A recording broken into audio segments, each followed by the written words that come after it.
Hello and welcome to the Social Recruiting Show. I'm Katrina, Collier, candidate, engagement author and speaker. I'm of course joined by my gorgeous co-host Audra Knight, employer branding genius, soon to be MC. Woohoo! She's a little bit excited about that. And general all-around awesome human. Today we're super excited to have got Mary Palmer out of the chat channel into the video. From HRC Recruitment, and of course a Disrupt HR Glasgow speaker as well. We cannot miss that. To talk about all things recruitment, marketing, and I don't know, monumental cock-ups probably. Welcome to the show. Hi, and obviously I don't look like Lady Penelope from Thunderbirds. You'll be disappointed to find out. Yeah, that is an epic icon. Yeah. Mary, can you tell us so maybe how you got into the recruitment space and what you're doing at KRC? Sure. So, like all good recruitment people, I sort of fell into it by mistake. I was a journalist at a national newspaper in Scotland, and then decided that the kind of relentless shift work and the redundancies were probably too scary to stay involved in. So I started looking for comms jobs. Applied for this one, and I was like, yeah, I think I could do that, even though I didn't actually know anything about recruitment. But I was like, yeah, I can do this. This will be fine. Put myself, 2 feet first, and I've been here for 2 years now, and I'm the comms manager, so I deal with all the sort of marketing and social and merch and events and content, basically everything that's not recruitment. So, which is lucky because you haven't done recruitment.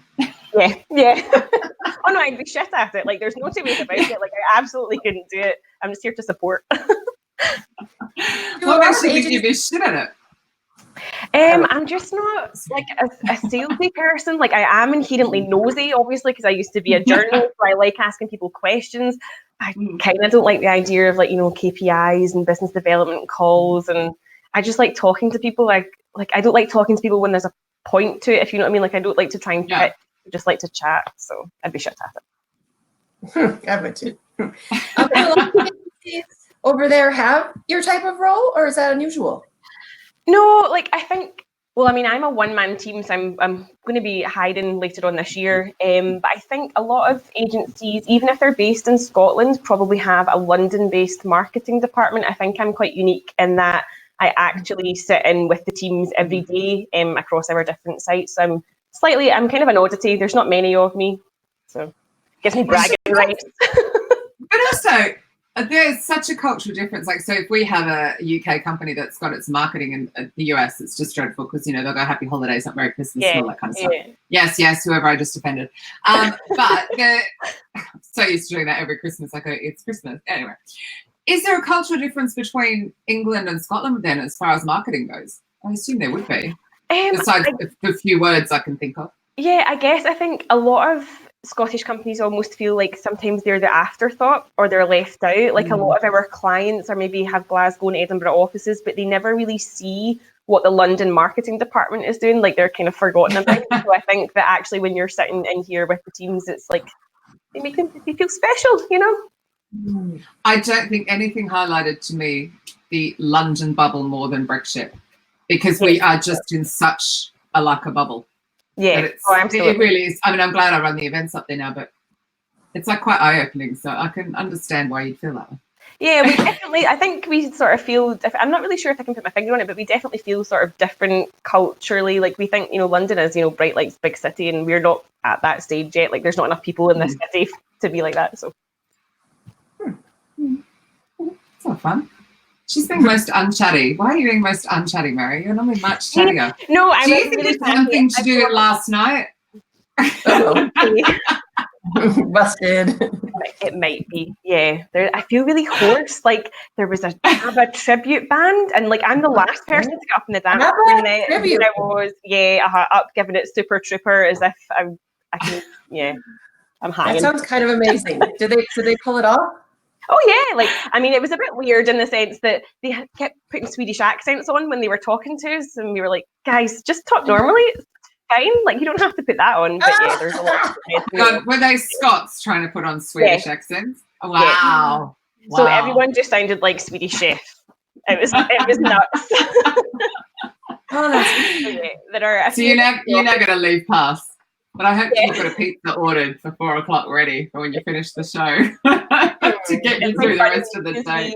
We usually do beers in the office at 4 on a Friday, and everyone's just like, no more. That's exactly what you need. Audra will tell you. Get hair of the dog. Hair of the dog. Yeah, I tried it at lunchtime. The smell. I was like, nope, can't do it. But too early. By 4 you'll be fine. Yeah. Well, there's no such thing as too early in Glasgow, really. But today there's been a definite cut-off point, I have to say. So was there a particular celebration in your agency, or was it just a? Yeah, so we do an annual awards every year for like top biller. I actually won Support Person of the Year last night, so that's why I've got a superstar head. But yeah, there are people sitting on their blankets in the office, like it's just an absolute shit show. Why did they do it on a Friday night? Because we have offices in Edinburgh. Yeah, we have offices in Edinburgh and Dundee, so it makes sense for them to come down. They can stay in Glasgow and then they can kind of write Friday off. But because we're local, we kind of have to come in and It's that whole funny UK thing, isn't it? We'll only do it if that means we get to write off company time. We're not going to write off our own personal Saturday. Yeah, my weekend, but like I'm quite happy to swap over my desk today. Yeah. Exactly. So if it's a work drinks and it impacts work, that's fine. I love that about the UK. It's quite funny. No, it's good. We're quite tight that way. So, but it's been good. I'm actually like as I say, I didn't know anything about recruitment. So when I first joined the team, I was like, okay, I need to learn, like, even just silly things. Like I didn't really know like the terminology, like client, candidate, all that sort of thing. And I sort of tried to get to know how they sold themselves to clients, how they tried to bring business on, how they tried to market to candidates. And I think that's when I realized that a lot of recruitment marketing is absolutely crap. And you were saying, and it's one of those things because nobody had ever said to them, that email you've just sent shit. That they were like, we just thought, we always do this and, this always works, but actually it doesn't. And it was like, the bog standard response emails that we used to send out and stuff like that. There was templates that had been there since like 1992 or whenever the business started. And it's like, that kind of makes it sound like the candidate CV is going into some sort of recruitment vortex. Like it doesn't sound appealing. It doesn't sound like you want to work with them. We should maybe chat about this. But actually, when I first joined the company, so people didn't really have Facebook. They weren't using LinkedIn properly. And it just seemed like a complete... They were like, oh no, but Facebook's where I put, pictures of my kids. Or, LinkedIn's just where I post job ads. So hang on, you've been there 2 years. That makes sense though, because it was always, you cannot have access to Facebook. You can't, it was very restricted. And I'm being so distracted by my dog. It's dreadful. Sorry, anyone who's not watching, he's just right here. It's just dreadful. He's like panting at me and like, it's very distracting. But so Facebook was incredibly restricted, and I can understand there's still that resistance to using it, isn't it? I guess, there is definitely a resistance, but my sort of argument for that is when I worked at the newspaper, it was always imperative that you were sharing your own articles and you were sharing everyone else's articles because it was all about, numbers and readers and all that sort of thing. So I'd kind of long blurred the lines between personal and professional, I guess, and anyone... My sort of argument is that anyone that friends me on Facebook knows where I work, knows what I do, so they shouldn't be too surprised if they see some content that's probably recruitment related. So yeah, I had a lot of. And also, do your like I call it like my actual friends. So I have a lot of recruitment friends. Yeah. Do your actual friends care when you share anything personal or anything about work? A few sometimes like I've actually posted stuff on Facebook being like, oh, hey, I'm looking to write an article on like the worst job interview experience you've ever had. Tell me some funny stories. And people are always really willing to share. And when I've shared work content as well, everyone in my Facebook network's a potential candidate. So actually it's a value add for them as well if they're maybe thinking about moving or whatever and the HRC can maybe help them.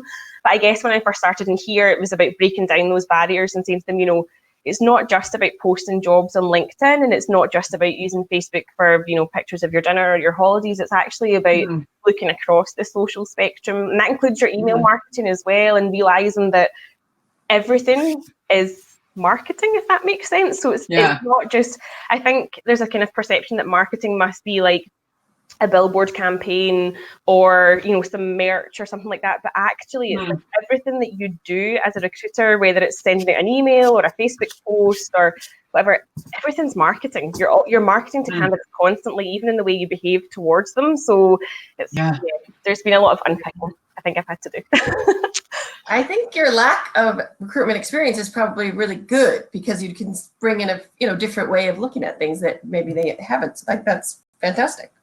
Yeah, because I think a lot of recruiters have maybe been in the business for, say, 10 years or so. So they're quite embedded in the way they're used to doing things. But actually to have somebody come in and go, but why do you do it that way? They've never really had to think about why they do things a certain way. And obviously, as I say, the concept of using sort of social media or events or even having a blog was completely alien to them. It's like, oh no, the website's where we post jobs. It's like, but what value does that add to a candidate? Just a stream of jobs. So, and I guess what I've come across with our clients as well is, when I've talked to them about social media or employer branding is they're like, oh yeah, we've got a Facebook page. And it's like, but what are you doing with it? Like, if you're just listing, constant stream of jobs or whatever, that's not actually helping a candidate get to know your business or, just it's not appealing. It's just, we don't know how to use it properly. And the candidates aren't even seeing it because if you're just posting jobs, they're not getting engagement. And the algorithm for Facebook is like 2% people see it anyway. So you're basically throwing it away. I think it's for the ones that happen upon it, isn't it? You still want them, if they're like doing their research and they're like, oh, there's Mary, she's working at HRC. They click that link. Is there something decent to say? And my page just gets fed this because at least it's getting something. Whereas, because I'm not a big company, I can't keep paying to promote. Or the worst thing is, like, you have a LinkedIn or whatever set up and the last post is from like January 2015 and you're like, okay, so you did make the effort to set it up, but you've not actually maintained it as well. Like, I think, there has to be this, and it doesn't, it doesn't have to be 8 times a day or whatever, but there does have to be some sort of consistency in the messaging that you're sending out, whether that's as a business or a recruitment agency. There has to be some sort of level of engagement there. But I do say to our internal recruiters and to clients as well, actually probably don't get too caught up in how many likes and how many, shares, that sort of thing, because ultimately you're not trying to actually attract everyone. You're just trying to attract the right people, and the right people might be within the 4 likes that you had, as opposed to 400 likes or whatever. So I try not to get too caught up in the numbers of things as well. So that's a great point. It's the same with looking at just applies on your career site. You don't necessarily just want more and more and more applies. That's just more work, for your recruiters. It's sometimes like, and I even hear still, recruiters like, oh, I got 75 applications to that job. Okay, they were all great. shit. How many of those applications are you actually going to put forward? Whereas I was recruiting recently, and I did a sort of kind of storytelling style job advert as opposed to a traditional one. And I only got 25 replies, but straight away, the ones that came in, I was like, I could hire every one of these people tomorrow. Like, they understood the concept of what I was trying to get across. So it's just about looking at things differently, I guess, not traditionally. And I think having a writing background kind of helps, because I'm used to trying to actually grab headlines in a newspaper. So it's kind of the same concept here, kind of. Yeah. I want to hear more about this job description, how it was different than your generic, bullet points, what we need. Yeah, so I basically exactly what I was just going to say. I started the job ad off with a kind of joke, because basically, whenever a new person starts in here and one of the recruiters brings them round to meet me or whatever, they're like, "Oh, this is Mary, and she does the Facebook."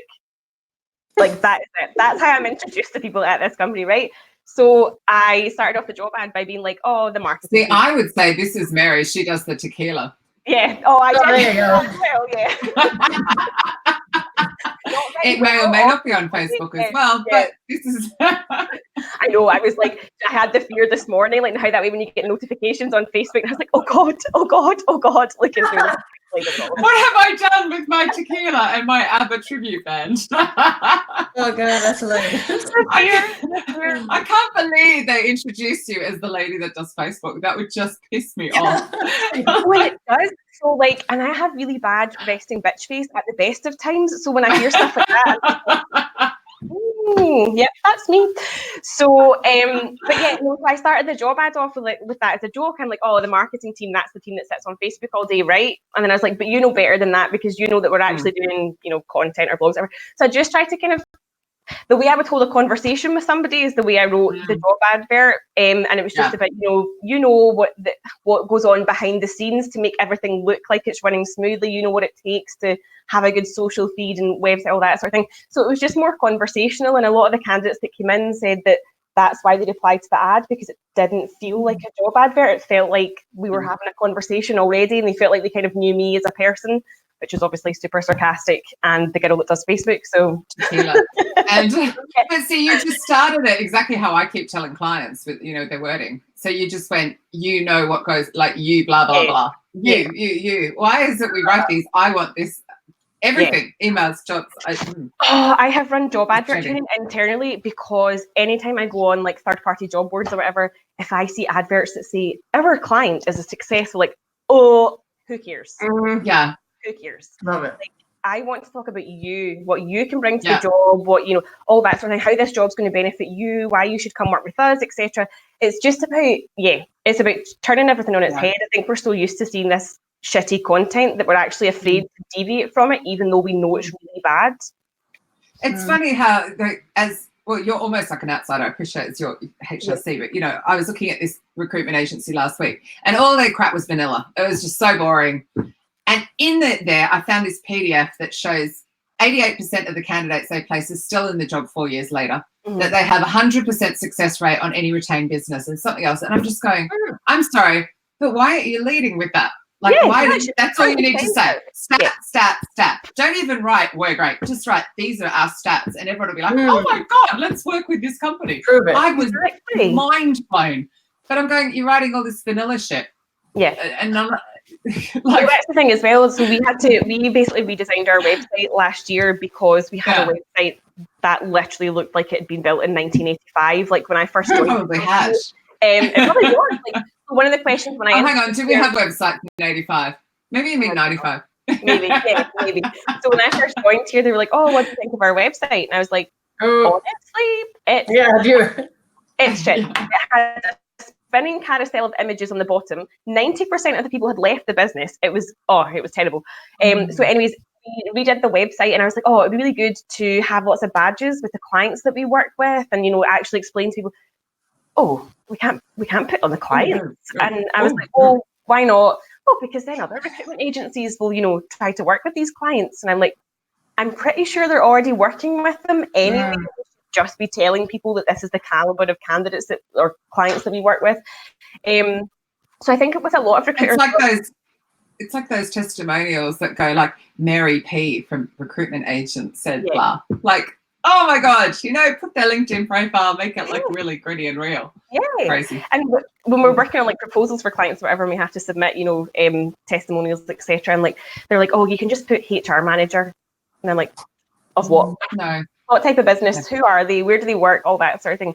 I think there's so much kind of, this is mine and I'm going to keep it secret, but actually that's not conducive to, attracting consultants to come to your business, or to actually work with good clients and candidates, because they're not actually sure about anything, because there's this sort of veil of, we'll just keep things as generic as possible. Whereas I'm all about specifics. That's that good journalism training coming in again. I'm just like, I need to know facts. I need to know them now.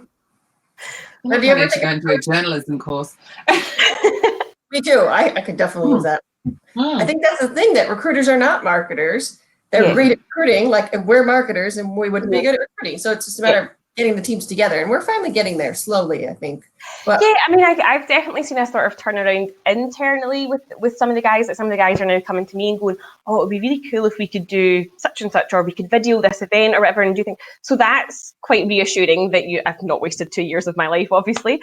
But I think that especially with recruiters who are struggling in their markets, because obviously everyone's really candidate short, and it's really Scotland's really small, so there literally is a limited number of people here. So I think the guys that are and then you lead with the fact it's been raining non-stop, so people won't move out of the southeast bubble up north. There's that as well. Because it's not that far away, we just won't do it. I think the guys that are more sort of candidate short are actually saying to me, okay, I understand now that I can't keep doing the same thing all the time and expecting the same results. And we do have a lot of clients or candidates who are like, oh no, can't move just now because of Brexit and all the rest of it. So you do come up with sort of external, and you can't account for that. Like I can't stop Brexit. Like there's nothing I can do about that. Like I might be good at my job, but like I can't fix that mess. So, but I thought Scotland was going to leave the UK and stay in the EU anyway. No? So is that just a rumour mill? That was It was threatened the other day in the Scottish Parliament, yes, that we are going to attempt to separate ourselves again and then rejoin the EU. But like, everything's just so up and honestly, when you see it's dreadful. When you see like a news like notification or whatever come up on your phone like that, you're just like, oh God, another reason why clients won't hire. To be fair, this is why I haven't watched the news since the US elected that president. So I only find out about the big stuff because it lands in Facebook. But yeah. I have to stay out of it all because I just as in via my friends in Facebook, not via Facebook news. I just can't. Because it is all the uncertainty. But if I was recruiting hands-on, you would feel the impact. It's dreadful. Yeah. Well, ironically, I have stayed off social media myself because I haven't seen Avengers yet, and I need to go tonight to avoid the spoilers. Yeah. Oh, awesome. Mary, do you use other like Twitter or obviously so LinkedIn, Facebook? Do you stick with those or do you mix it up? So we use Twitter. I think again a lot of the recruiters internally have not used Twitter before, so there's had to be a kind of extensive training course on that. We do have a Twitter account. We use Instagram, and I'm hoping to get a YouTube channel up and running as well. Nice. But I'm trying to sort of engage in as many platforms as possible because I'm sort of a big believer in whatever the conversation's happening is where you need to be, and ultimately. Maybe LinkedIn probably has a sort of shelf life. I'm not sure, but there's always kind of rumors about, other platforms and that sort of thing. So I'm always trying to see, where we should be at and the types of job adverts that we currently write just now. I did a lot of research on Google for jobs and how that was going to impact, the way we should write and use language. Different, isn't it? Yeah. So, and it completely changes the way a candidate searches as well. So I'm always trying to sort of read up on things and see what kind of platforms or what we should be doing differently because you need to stay ahead of the game and you need to sort of you need to dip your toes in the water at least. And if it doesn't work out, it doesn't work out. But at least you can say you've tried and you've, Yeah. What's your Instagram under? I'm so looking it up while we're on the. Mine or the company? No, that. Mary's would just be full of tequila. Yeah, is it under HRC Recruitment? Yeah, so it's HRC. There you are. Yeah. So there you are. We do have a new follower. Oh, thank you. We do sort of mix of kind of social events and the serious work stuff as well. I'm not saying we use it perfectly. This is the thing. Like I'm still sort of learning as well because platforms like Instagram and YouTube are kind of, they're completely alien actually to recruitment. It's not somewhere where we typically look, but actually, oh God. Look at that. The worst staff photo ever taken.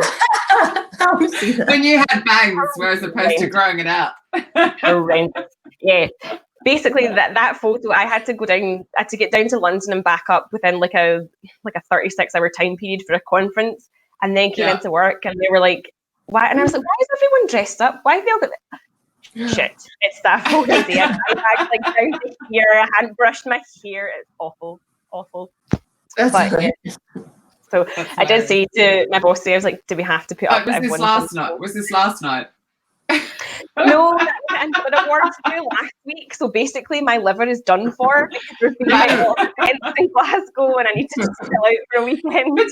That's the stuff people buy into though, isn't it? Like the boomerangs and the food and the drinks and the celebration and the more relaxed stuff. Definitely. I think that's the thing as well. So, ultimately, and this is what I was kind of saying to people about, when they were like, this professional veneer and pretending to use corporate language all the time. And I'm like, but when you speak to clients and you speak to candidates or you speak to recruitment consultants that are interested in the business, you don't talk to them like that. You engage in a normal conversation and that's exactly the way your social posts should sound and, your pictures, whatever, because you wouldn't walk up to a candidate in the street and be like, hello, my client has a really exciting opportunity in a office. Like, it's bizarre. But we've fallen into these weird habits of speaking like that in job adverts as if they're not part of regular dialogue. And so I've been trying to sort of break that down and encourage. But initially they were horrified. They were like, but that doesn't sound professional. And I'm like, it does. You sound professional on the phone when you're speaking to somebody, like conversationally. So just write it down the way you would say it. It's weird, isn't it? Yeah, to me it's like an obvious thing, but again, I think that's because I'm not a recruitment person. Like I think it's because I've come from. You're a normal human being. I did work in a newspaper for quite some time, so that hasn't really stereotyped it. I think we're so in this little bubble of how it was done and should be done, and it's like it's quite nice to go and talk to people outside of it. Yeah. And the thing is, like, I've gone to a lot of recruitment events and obviously met a lot of nice people and had chats. And whenever we've been chatting, it has been exactly that, a chat, you know, conversational. Nobody, like, you don't even walk into the recruitment thing and they speak the way that they write on their website or they write on their social. So it's just, bizarre.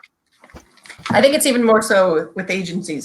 You do find that type of thing, you know, with companies, but I think for some reason with agencies, they have to be more professional, or it seems like that. I think it's because recruitment has quite a bad reputation. So I thought journalism had a bad reputation for, you know, sex, drugs, and rock and roll. And then I joined recruitment and I was like, wow, everyone knows you guys. This is awesome. And like, if you ever recruiters are, you've typed recruiters are into Google, right? And recruitment consultants are, Yeah, and it's like recruitment lizard people and all that sort of thing. Yeah, scum. Yeah. All the words I wasn't allowed to put in the book. Damn it. But it's like, you know, you watch an episode of The Apprentice, for example, and the recruitment consultant, like, is always the idiot. It's always the idiot, right? So that is the perception, because that's what you see, right? But then you get into the office, you're like, no, these are people that know what they're doing and they're focused, they're doing their jobs. But the perception is just, it's so bad. And obviously, you know, Google reviews and Facebook reviews don't help that when you maybe have an unhappy candidate or whatever, and it all just feeds into the. It was hilarious. I keep saying it was last week. It was actually this week I was training this client. Gosh, it's been a long week. But I walked in and I was like dressed for the weather. So I'm mega dressed down, you know, typical cut off jeans and like a t-shirt with a throw over the top kind of thing, you know, really relaxed, way too relaxed. And I walked into this very posh building in the middle of Leeds, and in walks this guy fully suited and booted. When he clicked a different floor to me, I was so relieved, because I thought, if I'm going to walk out and this is my client and I'm dressed like this, God help me. And I was so relieved to see that they were also jeans, shirts, relaxed. Yeah. You know, it doesn't make them any less professional. No, it just makes them approachable. Yeah, that's the thing. So when I worked at the paper, like, I mean, you'd be pulling like a 14-hour shift. So you'd be in the comfiest clothes possible because you didn't know when you were going to get home. So actually, when I started in here and I had to buy heels and dresses and I actually dressed like a human, I was like, oh, this is killing me. Hence why I'm, you know, obviously not dressed today. But actually, I found that, like, in the office, you can be quite casual and all that sort of thing. But obviously, if you're going to a client, you dress to match the client, as it were. So, you know, if you're going to super corporate lawyers or whatever, you know, you do. You put on the heels, you dress the part, as much as I hate having to do that, because it does kind of feel a little bit. I wonder what Karen wears to work. Karen, you need to answer. Karen deals with lawyers who like semicolons, which I also like. I love the semicolon. That's the writer in you. Yeah. Oh, I work to regulate. But see, I'm so rebellious. But I guess it's my own business. I can be really naughty. But I will only attract clients that will deal with that anyway. Yeah. So. I mean, a few times people have said to me, oh, you know, you're marketing, you can be quite quirky. So again, I guess there's a perception of marketers that, like, we sit on beanbags and, you know. Marketers just do fluff. Marketers do fluff. Yeah. Recruiters headhunt, marketers do fluff. Yeah, you just do Facebook with tequila. And honestly, if that was an option, the HR. I so want to find. I'm really finding you on Facebook later. It's going to be done. Yeah. Oh, my profile photo actually, as of today, is me necking a bottle of champagne last night. So no souvenir here. Lucky you're not hiring yourself. Well, so I guess that's the thing as well, right? So obviously I have gone and checked out my candidates for joining the team, and actually I'm thinking, if they go and look at my Facebook this morning, they're not too pretty. See, there's holding a bottle and a glass of champagne, and then there's necking a bottle. You see, that's the line. Yeah. See? Oh, which one were you? Over the line, like the bottle's like here. Yeah. Or maybe they'll opt in because you seem like a lot of fun. I guess the thing, you know, we've had loads of conversations in work about, you know, what can you see on Twitter and what can you see on Facebook and what. Actually, do you know what? I'm fairly kind of easy-ozy on that, in the sense that, do you know, what you see is what you get with me. I'm the same person on Facebook as I am on LinkedIn, as I am in New Life, as I am in Twitter. So there's not much of a difference. However, if you turn up to the office and you're pretending to be something you're not, then I guess that's when the issue arises. But for me, I'm, you know, the same. I've been having very interesting comments with what the hell is that, Steve? I know, that's can we have a Bitly link, please? Jesus. So sorry for anyone listening on the podcast. Stephen just put a War and Peace yeah. URL, and apparently it's a photo. Oh, it's the photo. That's even more worrying of Mary. Anyway, so Louise Triance and I have been chatting about this quite a lot. That we're wondering what's going on because we're seeing lots of tantrums that even might be private stuff in Facebook, but yet nothing's private anymore because you can screen capture it. Yep. And it's what do you advise then? Like if you've got somebody in your crew who's being a bit having a tantrum, you see it all the time. It's like LinkedIn, basically. Yeah. So am I going to blow this up if I click this link? I'm really scared. Oh God, I'm really scared. Probably as a terrible photo. You look absolutely gorgeous in that photo. Yeah. Not so much today. Wow. Yes, I want a cool photo like that. So I'm feeling the after effects. It was very glamorous then. It's not very glamorous now. I mean, listen, we've had instances in work where people have maybe reacted. So, like, I guess you guys know that in Glasgow we take our football quite seriously, and there's local rivalries, all that sort of thing. And we've had people put stuff up, and I'm like, you can't do it, like you need to take that off. And then, why? It's my Facebook. Sure, but you've listed that you work at HRC Recruitment, so you're not representing the company properly. And, do you know what? That photo of me drinking, like, that probably doesn't represent the company fairly either. Do you know what? But actually, that's a choice that I've made, and on my head be it because I write the social media policy internally, so I make my own rules. But actually, it's not as bad as I thought because you could have no alcohol coming out of that into your mouth anyway. Like, it's just a play photo as opposed to, if you were actually genuinely, which is what I thought you were talking about. Yeah. No, it's just, there's a clear gap in the bottle. Yeah, it's that line thing all the time, right? We it's quite hard for a lot of people to understand. And it is, especially when I'm asking recruiters, use your Facebook, use your Twitter, and I'm actively asking them to blur the lines between personal and professional, and then turning around and telling them, no, you can't say that.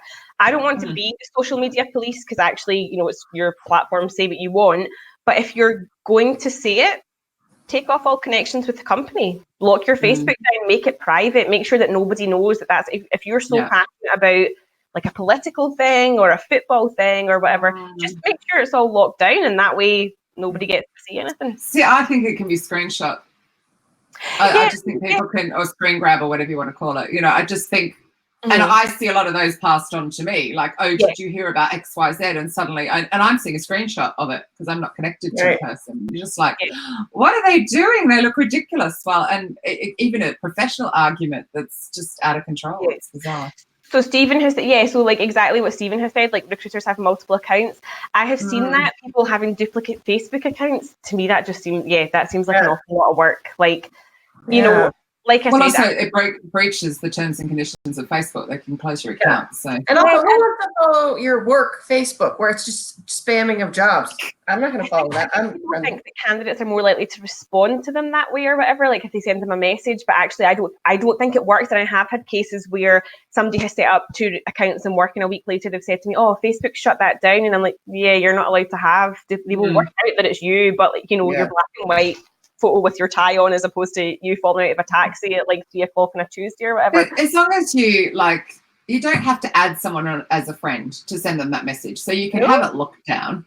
But I always think show your friends. It's the one that hide their friends as well. I'm like, well, it doesn't really matter because your friends can be found anyway. So why are you? Because then you really don't. You do look like a fake account. So even if it's like Audra's genuine account, but she's hidden her friends, and I go, why hasn't Audra got any friends? Oh, that's dodge.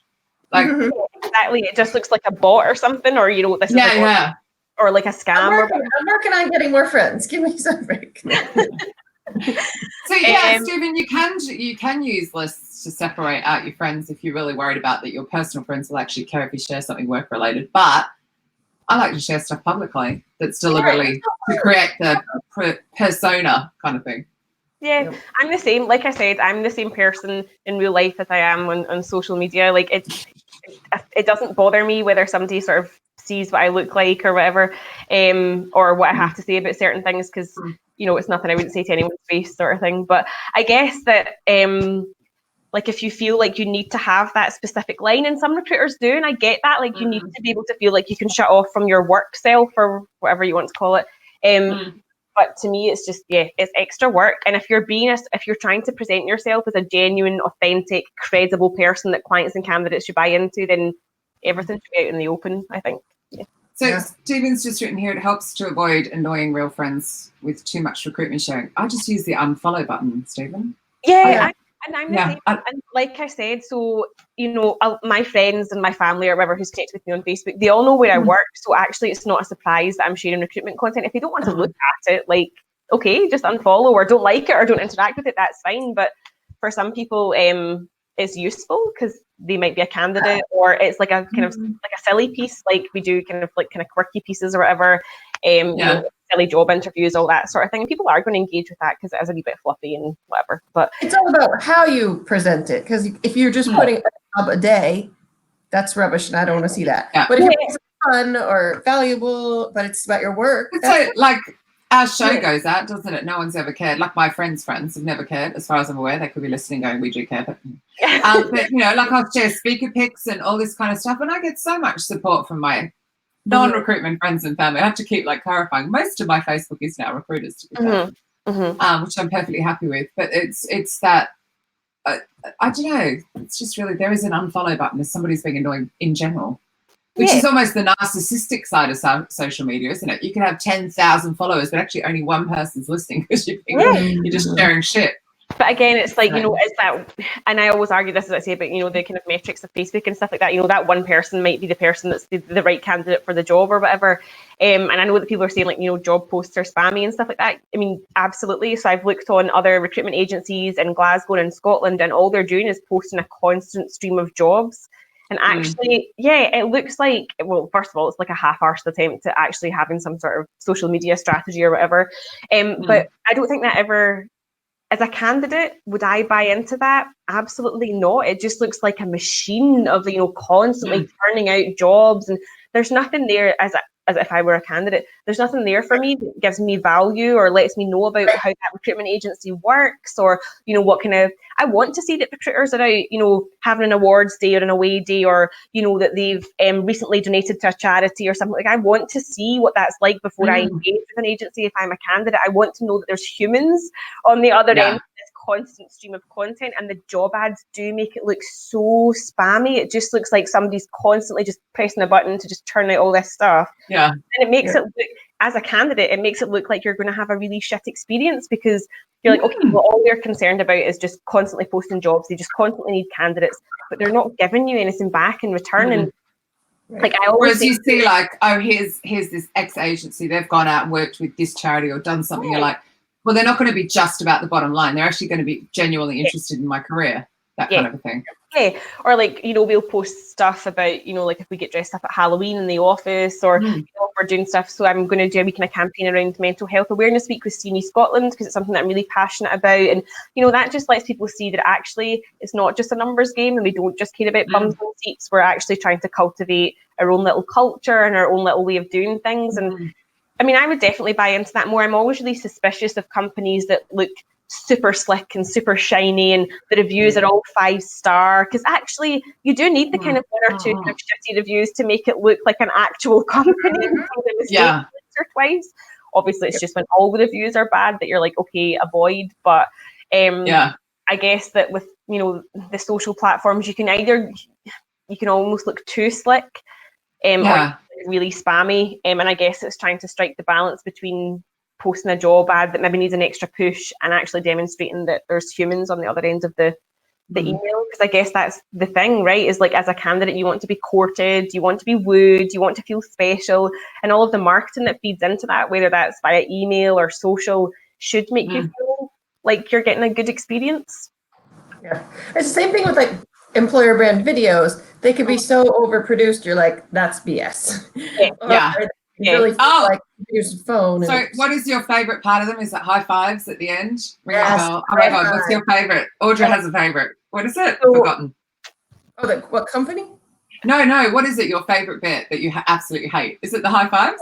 High fives, yeah. High fives, yeah.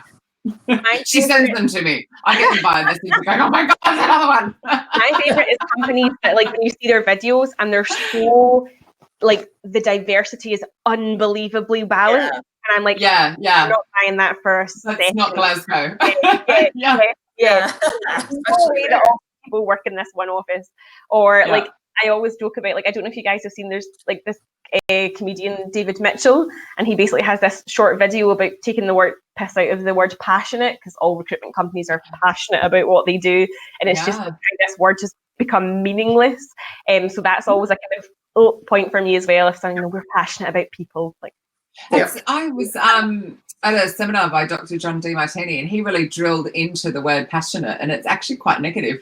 If you should be looking for people who are enthusiastic. Yeah, he really sat there and just pulled the word to pieces, and it's actually really quite negative. It was quite funny because none of us think of it that way. But it's I now every time I go to write it, I go enthusiastic. I'm really interested in. I'm like, it was quite But that's the thing as well. So when I've been talking to the recruiters about like their job ads and stuff, those really valueless, empty, cliched, our candidate is, our client is exciting and our client is growing. And I'm like, what does that mean? These are just empty sentences after empty. Everybody says that. Yeah, I know. And it's like, not all clients can be the best, the most exciting, the most determined to grow. So think about different ways of describing it. And actually, if I'm a candidate, what I want to know is, can I get flex? Can I get a laptop? All the stuff that actually makes your job easier to do or more enjoyable to do, rather than just like, I don't care that there's 2,000 people working there or that they've got, shiny new offices. I want to know the good stuff. What's it, who makes the tea in the morning? Who's willing to, go and get you a multi-pack of crisps when you're dying of tequila hangover? Who's doing that sort of stuff? It's funny you say about the tech as well, because when I walked into this company, again, dressed down, they all had MacBooks. And I was like, wow, that's like really cool. They care about how they, the people, the ease of which they're using, do their work. But sorry, Audra, I interrupted you yet again for the 1,000th time. I was going to say, I think a lot of companies just don't try to really differentiate themselves, or in your case, your clients. But everybody says the same crap, then it like you said, it means nothing. But like, what's actually different? Yeah, that's because when you get a job spec through from a client, and so if one of our recruiters is like, I'm really struggling with this job spec, can you help me write an ad?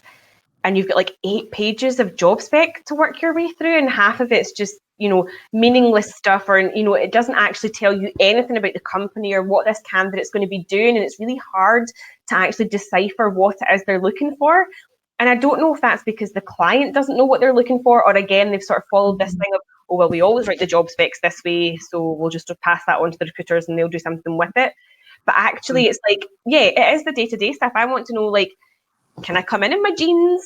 Or, do we have beers and, all that sort of thing that kind of makes up culturally, like, because it has to be a good culture fit for you as a person. It can't just be about, our values. It has to be like, am I actually going to be physically comfortable working in here with a good team? And so many ads are so far off the mark with that. They just don't focus on it at all. They're just focusing on all the wrong stuff. Right, like, do I have to wear high heels in the office? Because we would all 3 of us would say, I'm out. Which would be good. I currently have no shoes on, so I literally have bare feet. And the reason I keep squirming is that the dog is sitting like on the curtain next to me. Hey, someone with shoes on. Oh my god. Love it. I had heels on last night, and I was walking about like Tina Turner. I'm just not equipped for like things,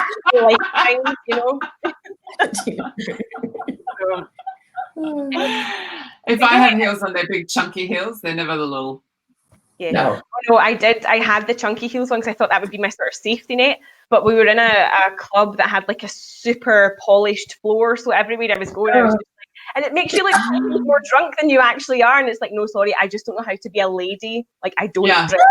No, I do flats. Well, I'm only 5 foot, so I don't really feel like I can wear flats that often because, like, so for example, the other day I actually went to buy cider because we were having a barbecue in the bank holiday weekend, and the woman in the shop ID'd me, and I was like, I don't have ID, but I'm 30. And she was like, no, but let me see your ID. And I was like, oh, I should have worn heels. That makes me look more adult-like when I have my heels. 6 inches, So were you in heels when I met you at Disrupt? Is that why I'm not thinking you're short? I don't know. I don't notice it though. I had boots on, so they were flat. My best friend in Australia is actually really short, but I didn't realise for ages because her personality is huge. And until I saw us reflected somewhere, I went, oh my God, you're all the way down there. You did not strike me as short. That happens a lot to me as well. A lot of people will say to me, like, we'll maybe have known each other for maybe like 6 months, whatever, and some people will be like, oh my God, you're really short. And I'm like, I mean, I haven't shrunk in the time that we've known each other. Always been this See, thing. we do not need to have wear heels to work policies because you can just have a big personality and be as tall as you like. Exactly.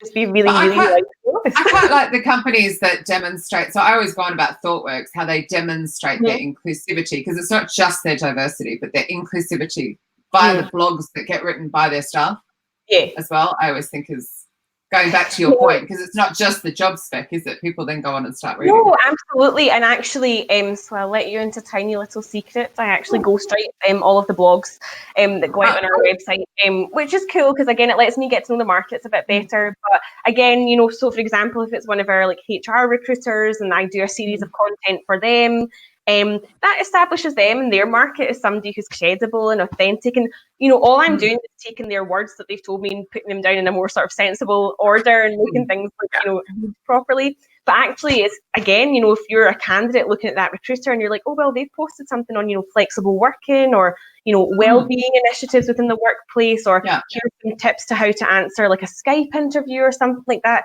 Again, it just kind of feels like you know the person a bit more and that they're actually interested in more than the fee that they're going to get out of you. So, and I think that's a big thing for candidates. Like, they don't want to feel like they're just contributing to your monthly target. They want to feel like, you know, you're a person that they have a relationship with.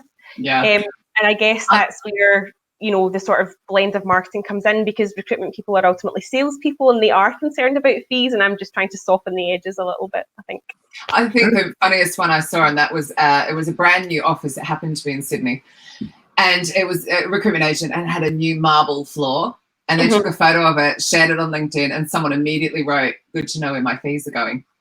And it was just like, oh, and it was just the best thing I've ever seen. I wish I'd screenshot it.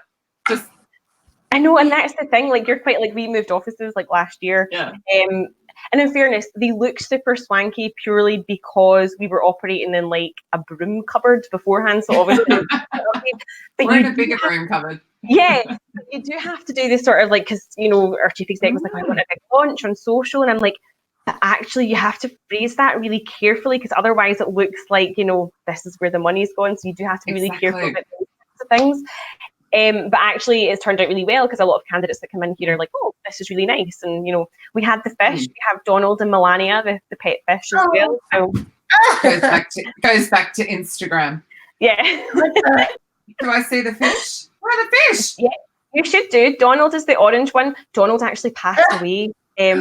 It was how dare Donald die? Imagine a fish dying. Yeah, a party. Yeah, I think Melania had enough, in fairness. I think she was sick of being chased around the tank. But yeah, we did have the pets. I got, like, I'm trying to bring in like other stuff like that as well, because again, the recruiters, for those that are like quite big personalities in the office, they're surprisingly quite camera shy when it comes to social. And I'm like, I know, right? Which I thought was so weird. And I'm like, I can hear you everywhere I go in the office. Like, why are you so reluctant to, you know, put yourself out there? But again, I guess it's that sort of, we've never done it before, so we're too scared to try. But I'm really aiming to push video in a big way this year, so they're going to have to suck up. Yeah, so you've just brought up the video. So we were having an interesting conversation. So obviously, Lars, who we know, has just been able to go live on LinkedIn, which sort of reminded me of the initial days when we could start blogging on there. It's for the elite. But you said you think that, sorry, Banjo's just like fully curled up my foot. Not at all distracting. But you were saying you felt like the video was a little saturated on LinkedIn. Yeah. As well. I think that's the thing, right? So obviously I'm on LinkedIn maybe like on my commute or at lunchtime or whatever, or during the day if I'm doing like, you know, projects or whatever. And every time I go on, it's just, I mean, obviously because I'm Glasgow based, there's a lot of kind of Glasgow content. I just see the same. It's quite funny because you see different people, but they're doing the same route past Central Station with their headphones in, you know, imparting wisdom about whatever it is they've just read online. And that's fine. But I do feel like you're not telling me anything exciting. You're not giving me a value add. You're just walking down the street thinking out loud.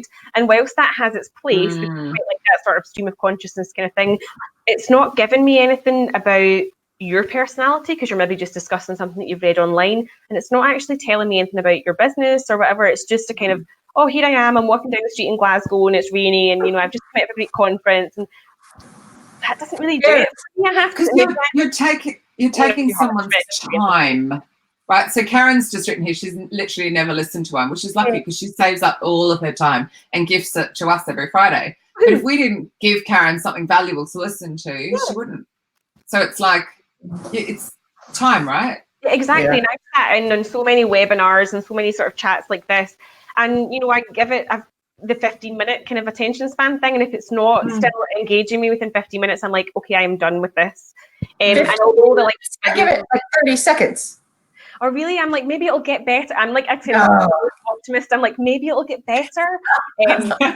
It never really does it, if you're having those thoughts in the initial 5 minutes. But I guess that's the thing with LinkedIn. And I guess, you know, you probably only have about 90 seconds to make a good video. And actually, that makes the deadline of interest even shorter. So if you've not got me interested maybe within the first 5 seconds, no, I'm not going to give you my time. And so much of that, I'm just like, I'm scrolling past. It's not. And the 5 seconds is the really super duper intro.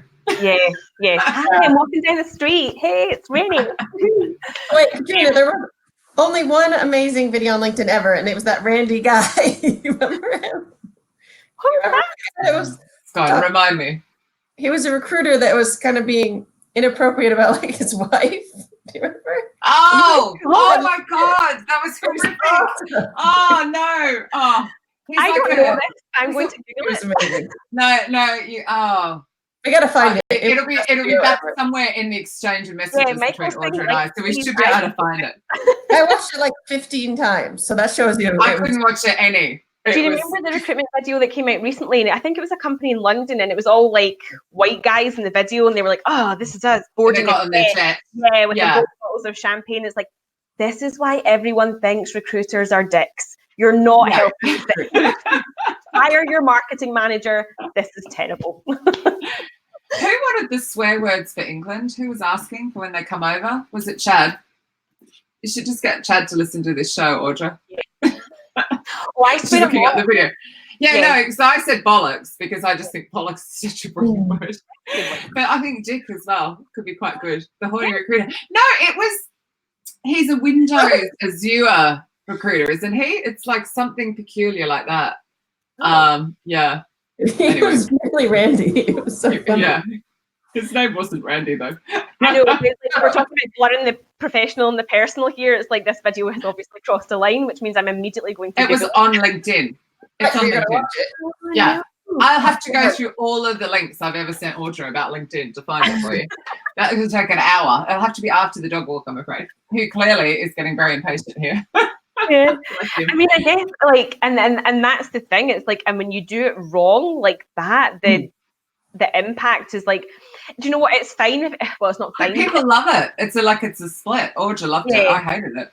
Yeah, but it's like, you know, when you do the kind of bland, I'm walking down the street videos, you can kind of ignore them. But when it's so bad, you're just like, this has done more damage than you can ever realize. And I know that people are laughing at it and stuff like that, but there's the kind of important thing behind that of like, you're doing yourself and your business or whoever you work for no favors. So what are you going to do with your videos? How are you going to? So I'm in the middle of working on a video content plan just now. Sorry. Yeah, I imagine that comes up quite a lot of images that I'll probably get in trouble for having on a For anybody listening, Karen just wrote in capitals, so she's yelling, "Do not Google that term." Oh dear. So this is why you should tune in live.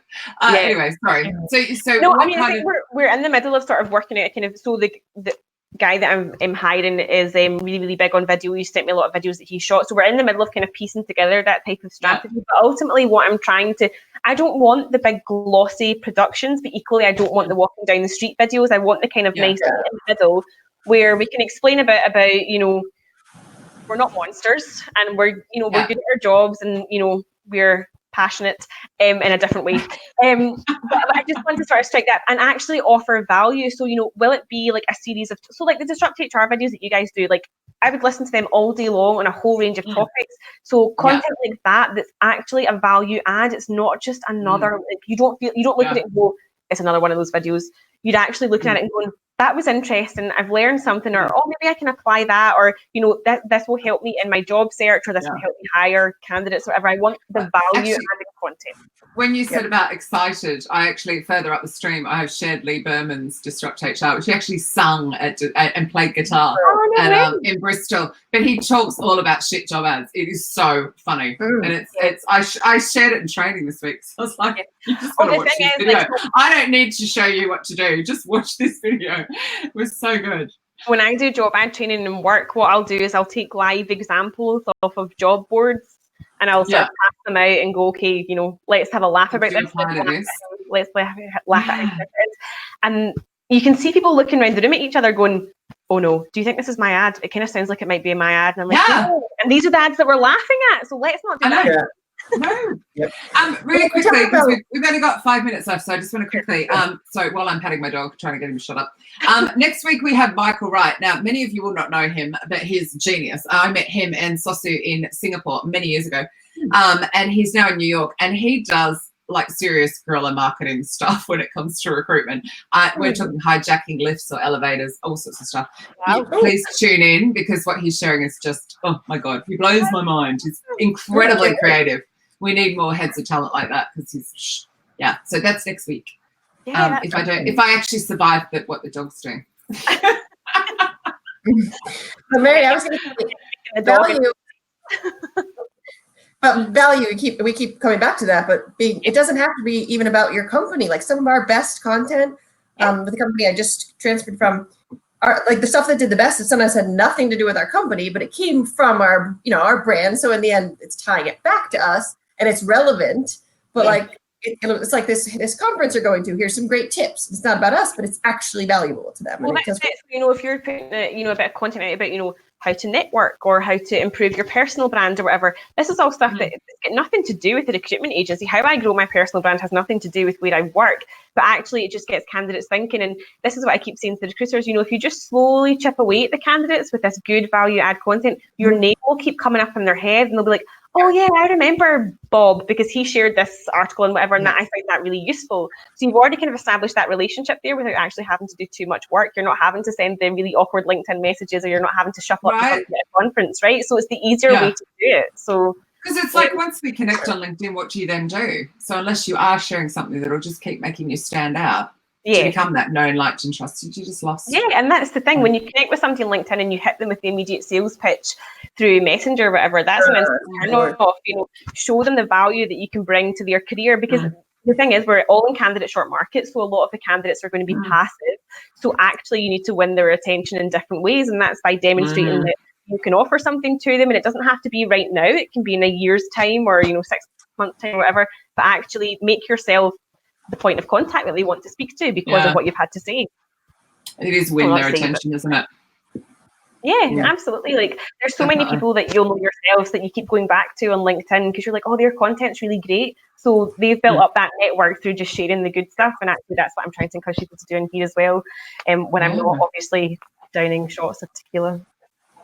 And then but also the platforms, whether it's Facebook or LinkedIn, wherever, they know too what's actually resonating, and then they'll see more of your content. Yeah. Well, that's the thing as well, and that's what I kind of said to the guys. The more engaging content that you come up with, the more people will engage with it because they will be showing your content on a more regular basis because they've already engaged with it. And you're constantly fighting the algorithms as a business or as an individual. So you just do what you can to try and stay ahead of that because there's thousands of recruiters, millions of recruiters out there, and you have to compete with them. So you have to do it in the right way and not by sharing constant job ads or your walking down the street videos. You don't want to get lost in the melee. You want to stand out, but for a good reason. Yeah. Well, there's absolutely no way you're ever going to not stand out. So thank you so much for all of that information. It was quite amazing. I feel the need to go and listen back and sort out my own marketing. Thank you so much for your valuable time, and thank you for everyone who's been so chatty in the side channel. Thank you, Audra, as well. I'm now going to go and walk these dogs before they kill me. Hopefully we shall see you all next week and have a fabulous weekend. Awesome. Don't forget hair of the dog, Mary. Hair of the dog. Go and have that 4 o'clock beer. After work. Take care, everyone. Bye. Cheers. Bye-bye. Bye.